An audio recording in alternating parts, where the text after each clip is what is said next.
It's AFLW Grand Final week. The prelims are done. It is Adelaide taking on the Brisbane Lions at Adelaide Oval this Saturday, bright and early for us here in Europe on Saturday morning. We'll review last weekend's games, obviously being the first was Adelaide taking on Melbourne. It was Adelaide 18-point winners, 5-3-33, defeating Melbourne, a pretty inaccurate 1-8-9. Mike Crane from AFL Island Women's is here to join us. And Mike, it was a pretty entertaining game, but the Demons just couldn't really get into it. That's it, Jim. I think you've summed it up there. Look at the Crows probably dominated this from the start. Obviously, it was a high-pressure, frantic game, as you would have expected. Both teams went at it from the get-go, and I suppose we had that early collision in the first quarter where Crows captain Chelsea Randall collided with Elise McNamara, and both those players were ruled out for the rest of the game. Chelsea Randall with concussion, and that obviously has implications for the grand final next week. But notwithstanding that, yeah, I think you nailed it there. A huge pressure from both teams. Melbourne a little bit wasteful in front of goal, despite leading the inside 50s count in the first quarter, 11-5. They were a little bit wasteful. It's something that's plagued them at various stages throughout the season so far, and it came back to haunt them a little bit on the big stage. On the other side, you had up front for the Crows, Erin Phillips getting a goal in each quarter, which gave the Crows a reasonable lead at half-time, and then they came out and added to that in the second half to finish with 5 goals, 3 behinds. Melbourne getting their only goal in the fourth quarter from Kate Hoare to give them a 1-9, as you say, so they'll rue some missed chances in front of goals, but it was simply impossible to break down that Crows defence. And the main engine room, despite Chelsea Randall going off early, was the midfield for the Crows, and they were sensationally good. Ebony Marinhoff and Hatchard and the midfield crew absolutely dominant. From just a dogged performance from the Adelaide Crows, it was outstanding, and they win through to their fourth grand final or third? Certainly they've won 2 of them, so they're just an outstanding club and unit. Oh yeah, and look at Adelaide Oval, they were always going to be tough to beat. They've secured a home grand final now again. It will be their 3rd grand final. It's going to be very hard to rule them out. But yeah, this is when the Crows generally shine, finals footy. As I said earlier, all the big names stepped up.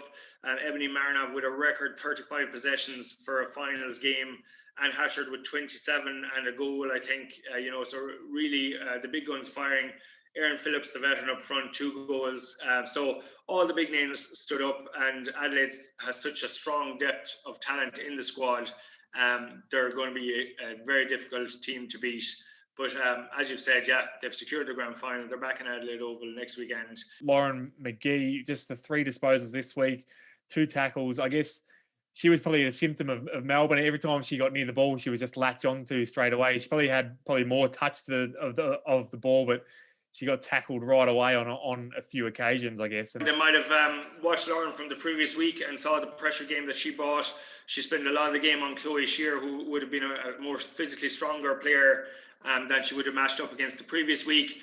And she might have been statistically low on touches and that, but as you watch through the footage, Lauren was buzzing all over the place. Like, she was involved in everything.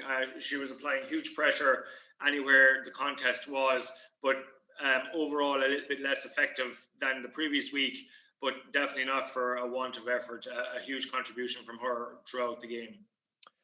So we'll be Adelaide, taking on the Brisbane Lions, who defeated Collingwood by just 4 points in the later game on Saturday. It was Brisbane Lions 7-3-45 to Collingwood 6-5-41. This was an absolute cracker, Mike, and went down to the last 20 seconds. Magpies kicked a goal with just 20 seconds remaining, and that last centre clearance had everything riding on it, but Collingwood just couldn't get it out, and the Lions hung on. It was a really entertaining game. Looks like it, Jim, and as you say, yeah, from this one was much tighter, and it kind of again went quarter to quarter. The massive second quarter from the Lions there, where they piled on 4 goals. Then Collingwood came back into it in the third with 2 goals from themselves, and as you say, went right down to the fourth quarter. I was just looking at the stats on this one. They were pretty neck and neck almost on every stat. The one that did stood out was the tackle count, where Brisbane Lions won that one 70-41. So obviously huge pressure from the Lions across the ground, and their tackle count inside 50 was 15 against 3. So right from the forwards back, huge pressure. That was obviously the contributing factor that might have swung the game. What would you think the influence of playing at the Gabba was as well for the Lions players? would have been quite big. There was quite a vocal crowd. It wasn't a massive crowd, but they were certainly quite loud on Saturday. Lots of lead changes as well, as you sort of touched on, Mike. They were going neck and neck there throughout the sort of the first, second, and third quarters before the Lions sort of pulled away in that last quarter to a touch. I was really impressed with, I guess, Orla O'Dwyer's game. 11 disposals, a goal, 2 tackles, which I thought was a bit unreal. I thought she might have had more than 2 tackles, but what really stood out from Orla's game was her ability to run and spread late, and her running capabilities late in the game when other players, it was quite a hot game as well up in Brisbane. Other players looked to be really tired and sort of, really slowed down their pace, whereas Orla's running ability, and you might be able to touch on this late in the game, was pivotal for Brisbane. Yeah, well, look, that would be one of her main traits, I suppose, her athleticism, her endurance running. So I'm not surprised to see Orla running the game out at all. And that's probably one of the main reasons that she's in the centre this year and excelling in the centre. And as you say, even her ability from last year to this year, I think her average disposals per game has gone from 8 to 13. We saw that brilliant goal she scored off her left leg, just reading a stoppage and running through. Like, these are massive parts of the game that she's improved on from last season. So absolutely brilliant to see Orla in the grand final, and she's enjoying her football. You can see that, even the commentators picking up on her smiles after her goal and stuff. But looking forward to see her now against Crows next weekend. In terms of the Magpies Irish players, Jim, Aishling and Sarah, probably not as many disposals as normal. How did you see their influence on the game? Yeah, I thought they were good. Ash probably was a bit unlucky a couple of times early in the game. There was, that one shot, that goal that just drifted across the face. It looked good off the boot. That could have been a pretty significant goal for Collingwood at the time. Really stretched their early lead. Sarah Rowe was also involved, probably a bit similar to the first final, coming into the game a bit later on. And I'm under the impression that Ash hurt her knee at some point throughout the third or fourth quarter and missed quite a fair chunk of that last quarter. So fingers crossed it's nothing too serious. No, and of course, just to touch on that, you mentioned Ash unlucky for a goal. Sarah Rowe had a horrendous bounce as well. Beautiful shot from way out. Looked to be sailing through. Bounced literally backwards off the goal line. In any other game, I think if you take that shot 9 times out of 10, that's a goal. So again, I suppose this is the margin that wins finals. If that had gone through, it could have been a different result as well. But obviously, Sarah and Aishling have been fantastic all season. We were only chatting to them recently.